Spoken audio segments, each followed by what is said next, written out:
Marami akong napapanood sa social media na siguro kahit papaano maganda yung aking algorithm in relation to sa mga gusto kong ituro sa mga anak. Marami akong napapanood sa social media.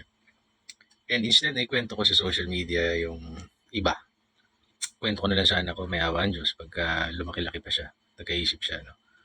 Hindi ko na siguro ikikwento sa social media yun at magmumukha naman akong nagbubuhat ng sariling bangko o nagpapayepal. Pero gusto kong matutunan ng anak ko yung honor. Kasi pag lalaki ka, meron kang honor, meron kang dangal, at marunong ka matalo. Pero it doesn't mean na kabawasan yun sa pagkalalaki mo, sa pagkatao mo. Marunong ka mag-fail. Because sa buhay mag-fail ka. And you take it like a man. Mamaya na, buds. Mamaya na. Binigyan na kita na. Now, gusto ko lang ikikwento yung isang napanood ko. Pinapanood ko kasi si Ali Siddiqui.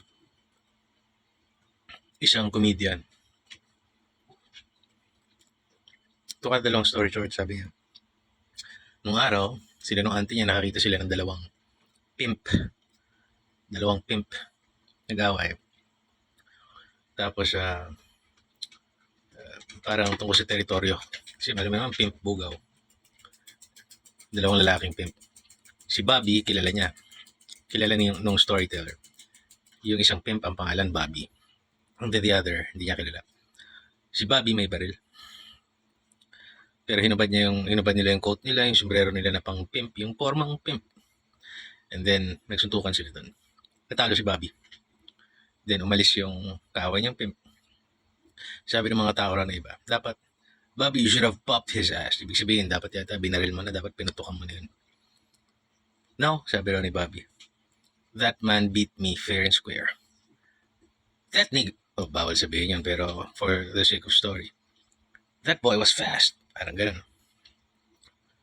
Ang lesson doon is, kahit may baril siya, nilabanan nila ng lalaki, may dangal, may honor. Hindi niya binunutan, hindi niya tinakot, hindi niya fair and square.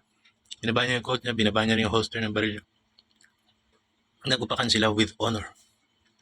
Lalaki. At si Bobby, tumayo, sinuot niya yung sarili yung damit niya, inayos yung sarili niya. Hindi kabawasan sa pagkatao niya. Siya pa rin si Bobby. Diba? Talo nga lang siya. Talo siya sa suntukan. Pero pumalag. Pumalag ng patas.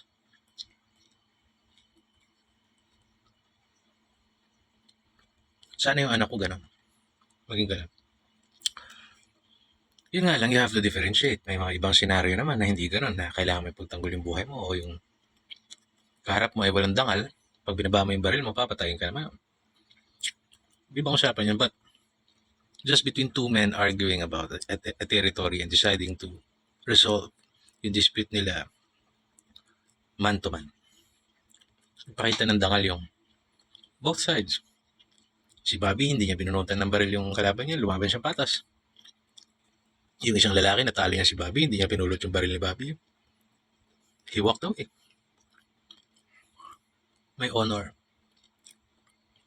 Lalaki. And the most important thing na gusto ko matutunan ng anak ko, sa buhay na ito matatalo ka. You know, meron akong taong nire-respeto na hindi ko siya kinakatakutan, pero nire-respeto ko siya. And I look at him na parang equal. Pareho kaming lalaki, pareho kaming alpha. Parang gano'n. Itong taong to, hindi man nananalo sa suntukan noong araw.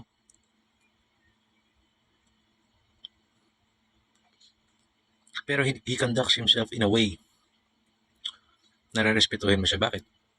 Hindi kanya gagawa ng atraso, hindi kanya sasaktan, hindi kanya hahamakin, hindi kanya gagawa ng atraso.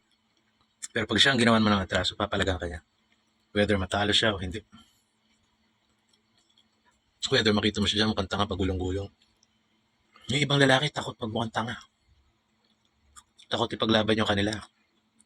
Lumalaban lang pag sila yung bully, pag sila yung marami, pag sila yung... Walang kwentang mga tao yun. Hindi mga lalaki yun. Pero a person that stands up for himself at yung pinaniniwalaan mong niyang tama, gains respect. Sana nga lang, parehas kaming nakapag-practice ng martial arts para hindi kami pagulong-gulong dalawa. Pero, kaya nga sabi ko, sana ko lagi, sana maging matatag siyang lalaki, capable man. Pero, yung pagiging man, hindi lang sa physical eh. Pagiging man, hindi dito. How you present yourself to the world, how you give respect, how you lose. Madaling manalo eh. Madaling magpakamacho pag nanalo ka. Pero how you conduct yourself pagka ikaw ay duguan, pagka ikaw ay hiniya, pag ikaw ay talunan, that shows who you are. That shows who you are. And kung paano mo rin ipapakita yung sarili mo pag ikaw na may limado. How you give you respect, how you show mercy, how you try to be fair. Dominic Toretto style. Kaya gusto ko yung character ni Dominic Toretto eh, sa Fast and the Furious. Yung character, alam niyang capable siya, alam niya limado siya lagi. Hindi na kita kailangang dikdikin pagka nakayuko ka na.